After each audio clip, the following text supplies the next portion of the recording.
passe le vent de l'esprit, mais encore accomplir tes merveilles aujourd'hui.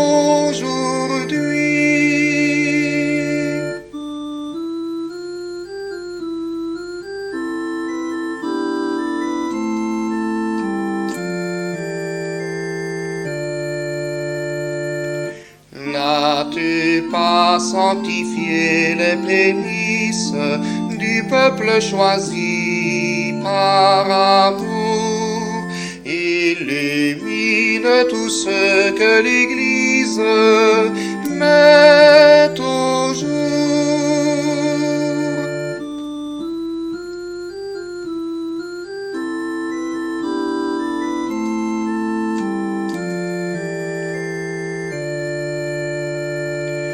Dans la brise ou l'éclat du tonnerre, l'Esprit nous entraîne en son chant. C'est ta voix, ô Seigneur, sur la terre, maintenant.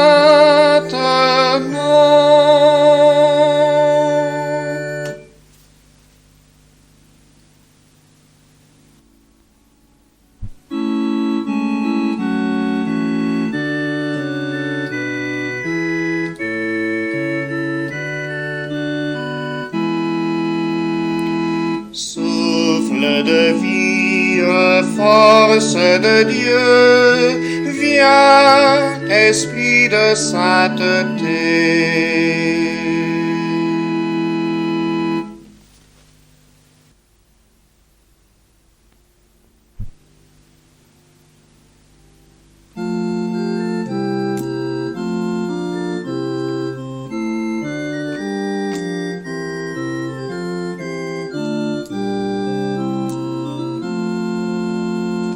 Terre des hommes, ciel de Dieu, Église des peuples, ciel des hommes, terre de Dieu, Église du Seigneur.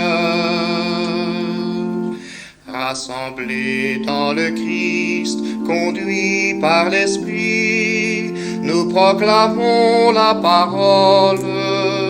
Envoyés par le Père, unis dans l'Esprit, nous construisons le royaume. Terre des hommes, ciel de Dieu, Église des peuples, ciel des hommes, terre de Dieu, Église du Seigneur.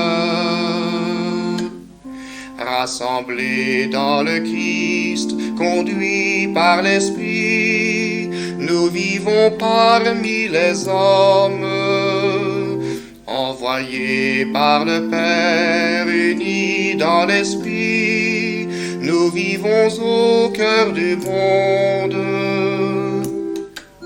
Terre des hommes, ciel de Dieu, Église des peuples, ciel des hommes, terre de Dieu, Église du Seigneur. Rassemblés dans le Christ, conduits par l'Esprit, nous respectons tous les peuples. Envoyés par le Père, unis dans l'Esprit, solidaires des plus pauvres. Terre des hommes, ciel de Dieu, Église des peuples, ciel des hommes, terre de Dieu, Église du Seigneur.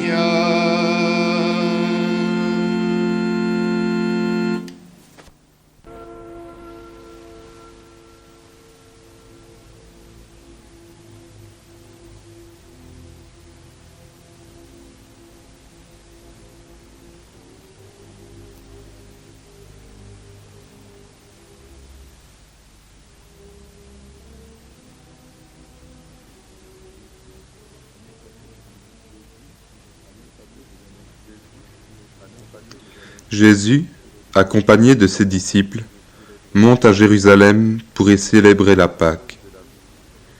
Il s'approche de la ville, assis sur un ânon. La foule accourt à sa rencontre, étendant devant lui un tapis improvisé de vêtements et de feuillages, et l'acclamant comme le Messie, celui qui vient au nom du Seigneur.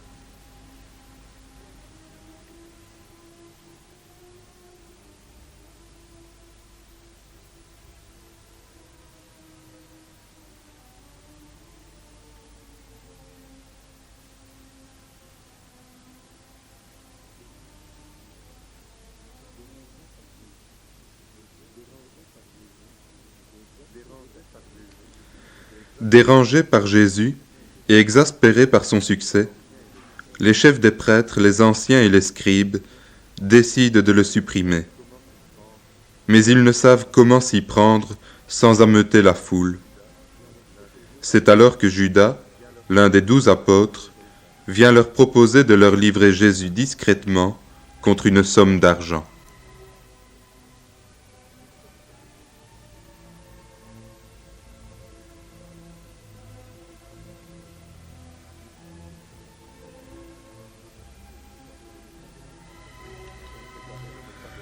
Les disciples ont préparé le repas de la Pâque. Le soir venu, tous se retrouvent autour de la table. Jésus sait que c'est le dernier repas qu'il prend avec ses amis.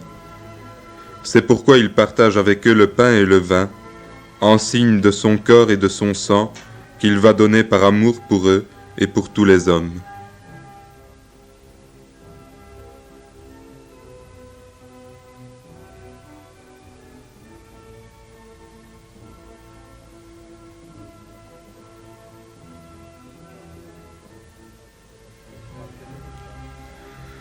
Après le repas, Jésus se rend avec ses disciples dans le jardin des Oliviers pour prier. C'est là que Judas vient le retrouver, à la tête d'une troupe armée jusqu'aux dents. Il désigne Jésus aux soldats en lui donnant un baiser. Jésus n'offre aucune résistance à ceux qui l'arrêtent et se laisse emmener chez le grand prêtre pour y être jugé.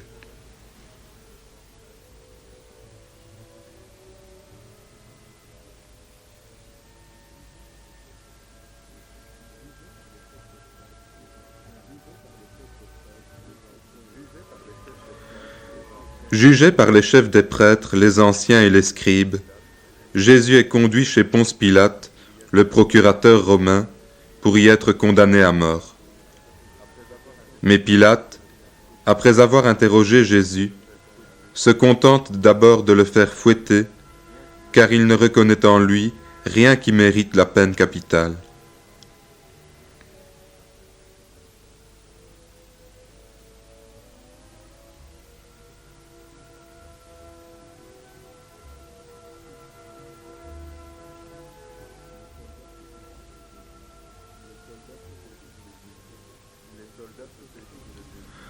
Les soldats se saisissent de Jésus, et pour se moquer de lui, ils le revêtent d'un manteau rouge, lui posent une couronne d'épines sur la tête, lui mettent un roseau dans la main droite, et s'inclinent devant lui en disant « Salut, roi des Juifs !» Puis ils crachent sur lui et lui donnent des coups.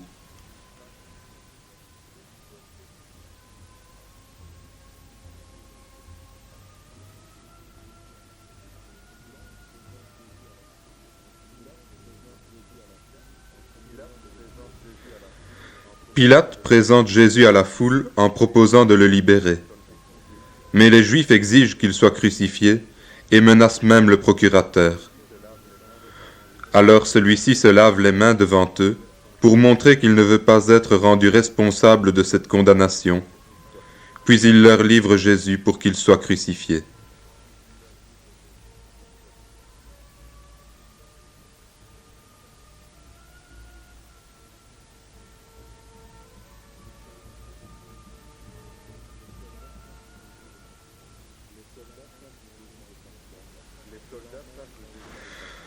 Les soldats chargent Jésus de sa croix et l'emmènent hors de la ville pour le crucifier. En sortant, il rencontre un homme, Simon de Cyrène, qu'il réquisitionne pour aider le condamné à porter sa croix.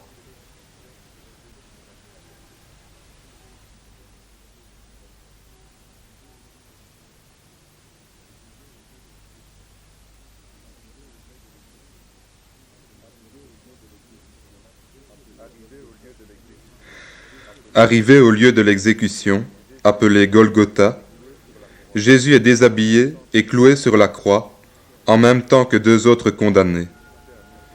Au-dessus de sa tête est fixé un écriteau où on peut lire le motif de sa condamnation. Jésus de Nazareth, le roi des Juifs. Après plusieurs heures de souffrance, Jésus meurt en poussant un grand cri.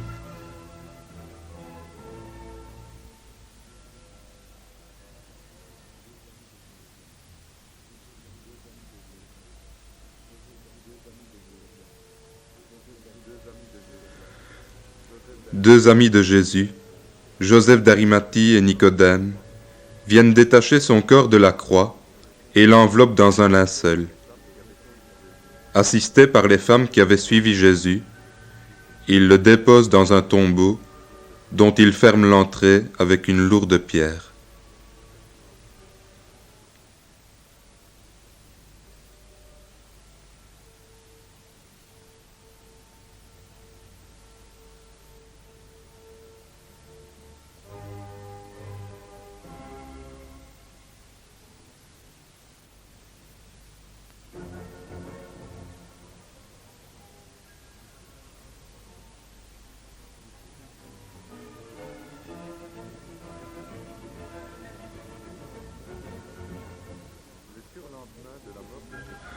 Le surlendemain de la mort de Jésus, 3 des femmes qui étaient venues avec lui de Galilée se rendent au tombeau de grand matin pour embaumer son corps.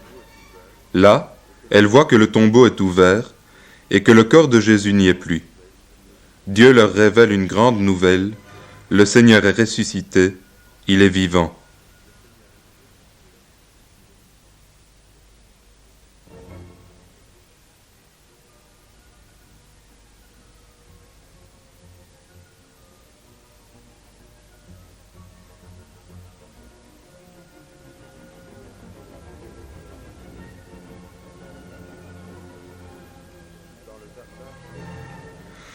Dans le jardin proche du tombeau, Marie-Madeleine pleure la disparition du corps de Jésus. Un homme se présente à elle, qu'elle prend pour le jardinier. Il l'appelle par son nom, Marie. Alors, elle le reconnaît. C'est son maître bien-aimé qui est là devant elle.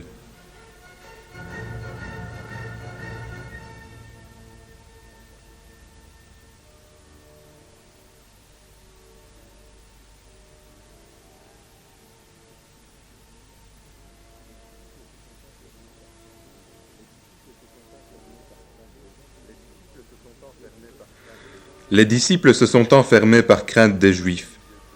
Jésus ressuscité vient au milieu d'eux et se fait reconnaître, après quoi il leur transmet son esprit et les envoie en mission.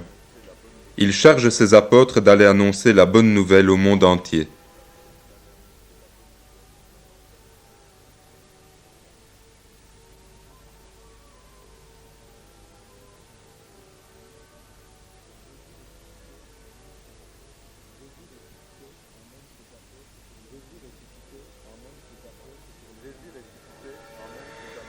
Jésus ressuscité emmène ses apôtres sur le mont des Oliviers. Là, après leur avoir donné ses dernières consignes, il se sépare d'eux et disparaît à leur regard. Désormais, la proclamation de la bonne nouvelle est entre leurs mains.